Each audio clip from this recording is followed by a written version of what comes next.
Hi, Hillsborough Junior High. This is Mrs. Darden, Director of Instructional Technology for Hillsborough ISD, and today I'm going to give you some tips for organizing your Google Drive. First of all, log in to your Google account on your Chromebook. Once you have logged in the lower left-hand corner, you're going to see an icon that looks like this. Mine is not in the lower left-hand corner because I'm not on a Chromebook, but you're going to look for your Google Drive icon. When you see your Google Drive icon, click on it. And we're going to talk about some tips for keeping your drive organized. You're going to click on this Create button. Click on Folder. And name your folder with your last name, comma, space, your first name. Then I'm going to put an underscore and put your subject area. We're going to do a folder for every subject area. This is going to be my math folder. Then I'm going to click Create. Notice that the most recent document that I've created is up here listed under my drive.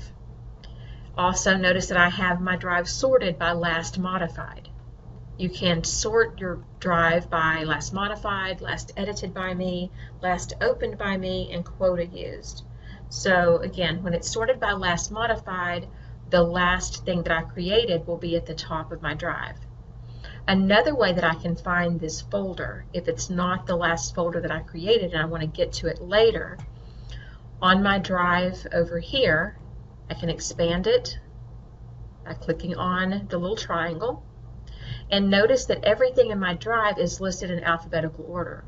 So since I named this folder Darden Cindy Math, I can scroll down to the D's and I can see there's the folder in alphabetical order that I just created. So I can open the folder from here or from here, either one. When I open the folder, I can drop files into my folder from here. So if I go back to Create, and let's say I'm creating a document. I'm going to title my document Math Homework, and whatever today's date is, click OK, and then I'm going to do my math homework.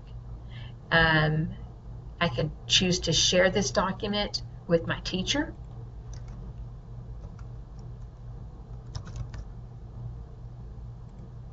I could give my teacher rights to edit my document or just comment on my document or view my document. I'm going to let Ms. Morris comment on my document. And you can also notify people that you're sharing a document with them, or you can uncheck it and not notify them.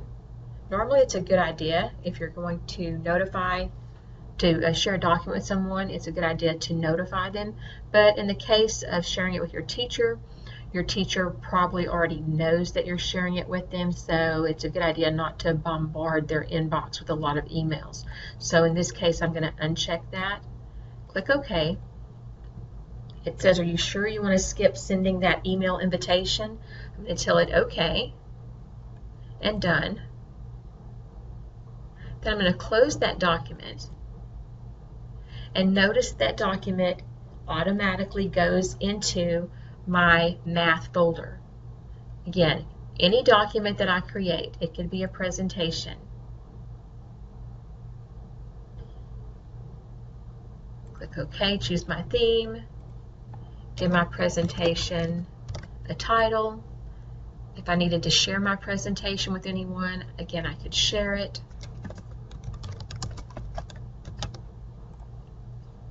Click Done. Say I'm finished with my presentation, close it, and again, there is my document inside of my math folder. So that is how you create folders in Google Drive.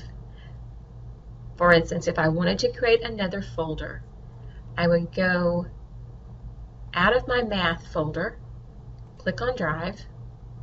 I'm no longer in my math folder. Click Create, Folder. Again, I'm going to give it my last name, first name underscore, and this one is going to be my science folder. Click create. Now I have a science folder. I'll continue creating folders for each of my classes. Okay, now you give it a try. Hope this helps you to stay organized with your Google Drive folder. Thank you very much.